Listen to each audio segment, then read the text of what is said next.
I was standing in my own kitchen when John's phone lit up on the counter. Her name appeared without disguise. No initials, no clever code words, just Vanessa, glowing bright against the dark screen. He didn't reach for it, didn't flinch, didn't offer an explanation. The stillness between us felt heavier than any confession. I watched his face carefully, searching for guilt or panic or anything human. Instead, I found rehearsed calm. He'd practiced this moment, planned what his expression should look like if I ever noticed. That realization hit harder than the notification itself.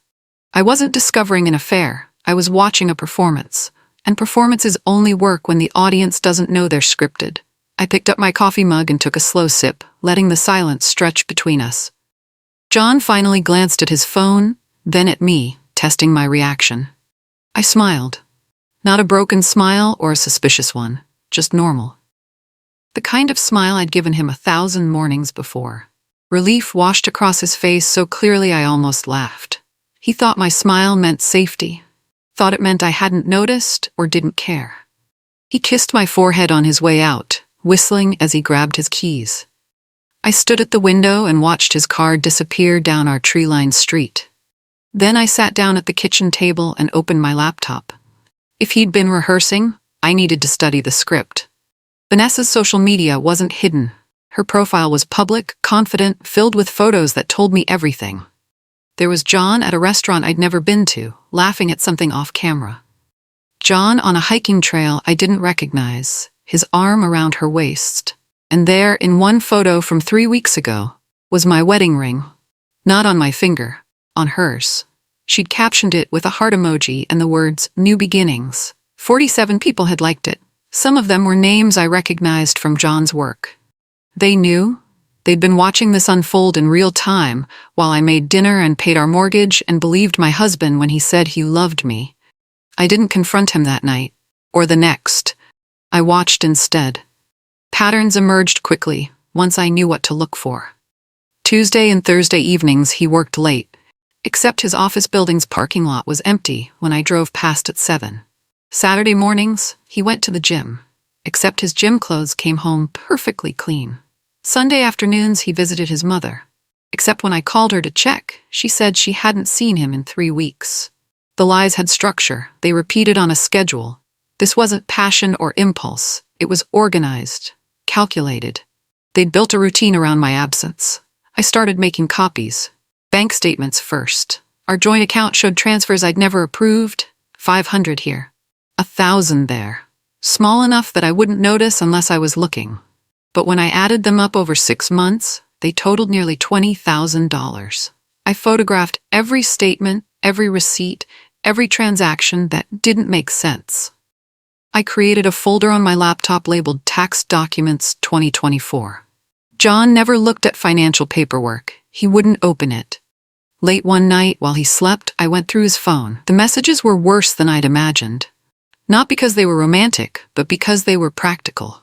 They talked about me like I was a problem they were solving together. "She's getting suspicious," John had texted 2 weeks ago. Vanessa replied, "Just be patient. Once the house sells, everything will be easier." I stared at those words until they blurred. The house. Our house. The one we bought together 7 years ago. The one I'd spent weekends painting and decorating and filling with the future I thought we were building. He was planning to sell it without telling me. I took screenshots of everything. Then I deleted the evidence that I'd ever opened his phone. When I climbed back into bed beside him, my hands were shaking. But my mind was clear. I knew exactly what I needed to do next. I called my friend Diana the next morning. She was a real estate attorney, sharp and direct in ways I'd always admired. We met for coffee at a place far from my neighborhood, far from anywhere John might coincidentally appear. I showed her everything. The photos, the messages, the bank statements. She listened without interrupting, her expression growing harder with each piece of evidence.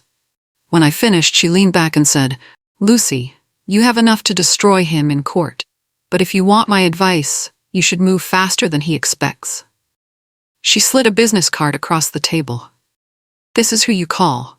Today. Don't wait for him to make the first move." The lawyer's name was Mr. Harrison. His office was downtown, tucked inside a building with marble floors and dark wood paneling that smelled like old money and won cases. He reviewed my evidence without expression, flipping through photos and statements like he'd seen this story 100 times before. Maybe he had. When he finished, he looked up at me and asked one question. "Do you want to win, or do you want revenge?" I thought about Vanessa wearing my ring, about John kissing my forehead while planning my erasure. "Both," I said. Mr. Harrison smiled. "Then let's build a case that leaves nothing behind." I didn't change my behavior at home. I smiled at breakfast, asked about his day, laughed at his jokes. John relaxed into the lies so completely that I wondered if he'd forgotten what truth even looked like. One evening, Vanessa called while we were watching television. John's phone buzzed on the coffee table between us. He glanced at it, then at me. I kept my eyes on the screen, pretending not to notice. He stood, said he needed to take a work call, and disappeared into his office. I heard his voice through the door, low and warm and affectionate. The voice he used to use with me. I turned up the volume on the television and made mental notes. Mr. Harrison had given me instructions. Document everything, but don't let them know you're documenting. I bought a small notebook and kept it hidden in my car. Every time John left the house, I wrote down when and where and for how long. Every unexplained charge on our credit card got recorded. Every lie got time-stamped. The notebook filled quickly. Patterns became timelines. Timelines became proof. One Saturday morning, John said he needed to run errands. I waited 30 minutes, then followed him. He drove to a neighborhood I didn't recognize and parked outside a townhouse with yellow shutters and flower boxes. Vanessa opened the door before he knocked. She was wearing one of his old college sweatshirts. They kissed on the doorstep, like they had all the time in the world. I took photos from my car, zoomed in as much as my phone would allow. Then I drove home and added them to my folder.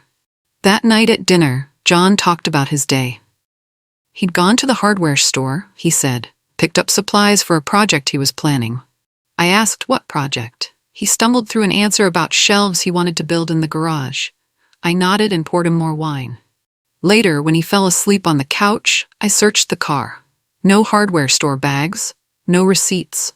Just a crumpled parking ticket from the street where Vanessa lived. I smoothed it out carefully and added it to my collection. Vanessa grew bolder as weeks passed. She started commenting on John's social media posts, calling him pet names in public spaces where anyone could see. She tagged him in photos with captions like, "My favorite person," and "Can't wait for forever." I watched mutual friends like his posts, acknowledge her comments, participate in the fiction that I no longer existed. Some of them had been at our wedding, had eaten at our table, had celebrated anniversaries with us.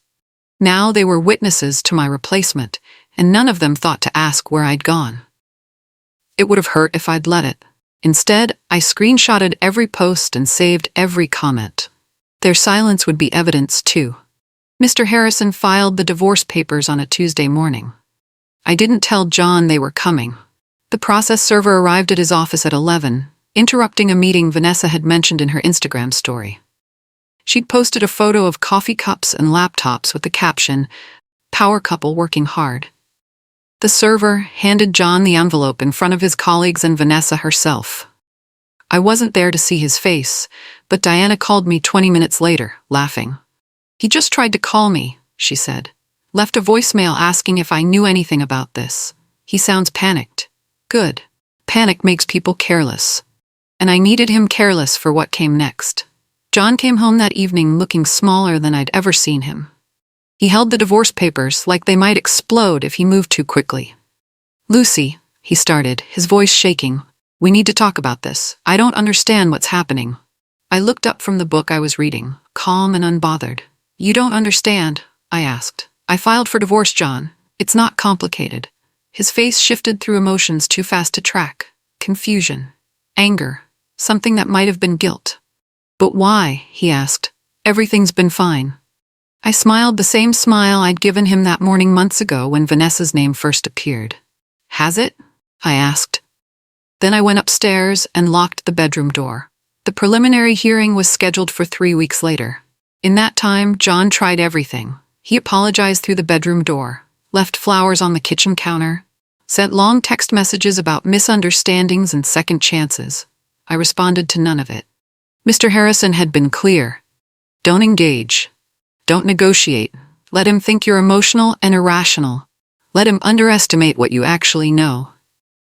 So I stayed silent while John filled the space with desperation. Vanessa, meanwhile, went quiet online. No more photos, no more tags. Her confidence had vanished the moment the papers arrived. She'd thought she was winning a prize. Now she was realizing the prize came with consequences. The hearing took place in a windowless room that smelled like floor polish and broken promises. John sat across from me with his lawyer, a young man who looked fresh out of law school and completely unprepared for what Mr. Harrison had built. The judge reviewed our case summary, flipping through pages while we waited in tense silence. Then she looked up. "Mrs. Montgomery," she said, "your petition cites adultery and financial misconduct. Do you have evidence to support these claims?" Mr. Harrison stood, placing a thick folder on the judge's desk. "Substantial evidence, Your Honor, documented over 6 months. Photos, bank records, time-stamped communications, and third-party verification." John's face went white. He hadn't known I'd been documenting.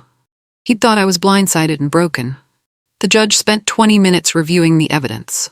I watched John's lawyer whisper frantically in his ear, watched John's hands shake against the table, watched reality settle over him like a weight he couldn't lift. When the judge finally looked up, her expression was cold. "Mr. Montgomery," she said, "the evidence presented is damning and comprehensive. At this time, I'm freezing all joint assets pending further investigation.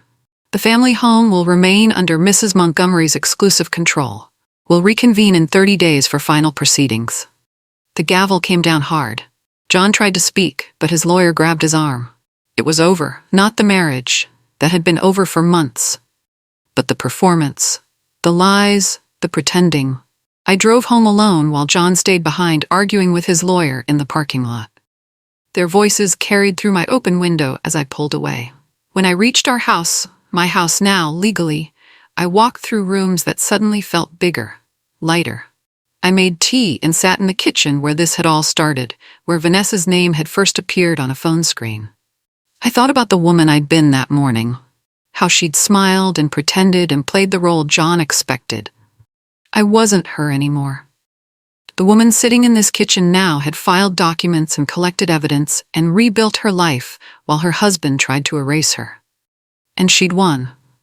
Over the next 2 weeks, John moved into an apartment near Vanessa's townhouse. I knew because I still had access to our credit card statements. He paid first and last month's rent on a place I would never see. Vanessa posted one photo of them together during this time. They were sitting on a couch I didn't recognize, looking tired and tense. The caption said, "Through everything." She'd disabled comments. The photo got 14 likes, mostly from people I'd never heard of. I wondered if she'd realized yet that an affair stops being exciting when it becomes ordinary. When the sneaking ends and the consequences begin. When you're left with just the person, stripped of the thrill. The final hearing arrived faster than I expected. Mr. Harrison had prepared a settlement that left John with almost nothing.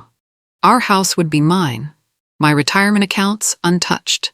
The joint savings he'd been slowly draining would be split based on contribution, which meant I'd get 80%.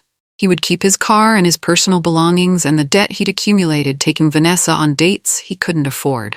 His lawyer tried to negotiate, arguing that John deserved more consideration after 7 years of marriage. The judge cut him off. "Your client had 7 years to consider his wife," she said. "He chose not to. The settlement stands." John's face crumbled. In that moment, I felt nothing. Not satisfaction. Not pity. Nothing. I saw Vanessa one last time, 3 weeks after everything was finalized. I was at the grocery store, comparing prices on coffee, when I noticed her standing at the end of the aisle. She looked different. Smaller somehow.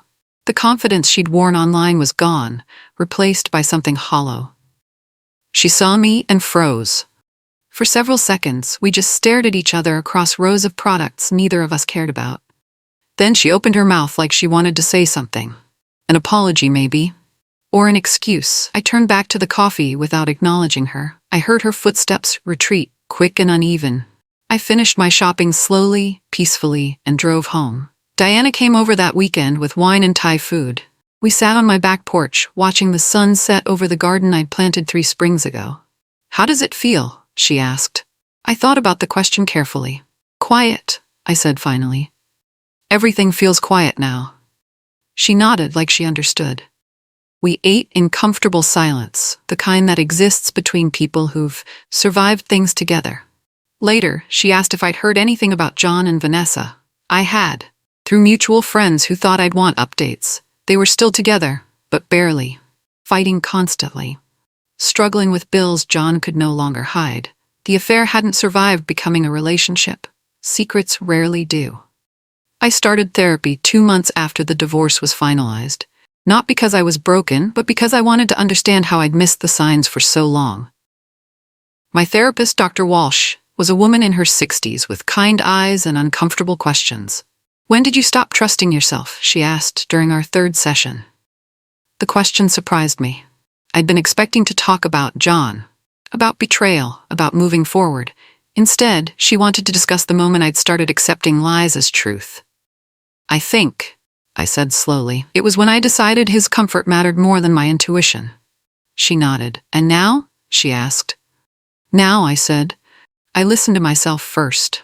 6 months after everything ended, I repainted the bedroom, changed the furniture arrangement, replaced photos that included John with ones of my friends, my sister, my nephew's graduation. I cleaned out his closet and donated everything he'd left behind. The house transformed slowly, becoming mine in ways that went beyond legal paperwork.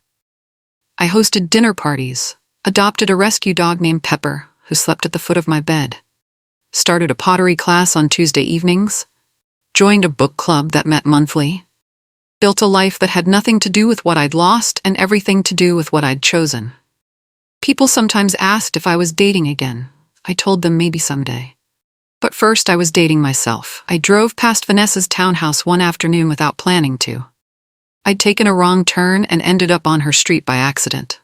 John's car was parked in the driveway, older now and slightly dented. I slowed down just enough to see them through the front window. They were arguing. His hands were raised in frustration. Her face was tight with anger. Neither of them looked happy. Neither of them looked like winners.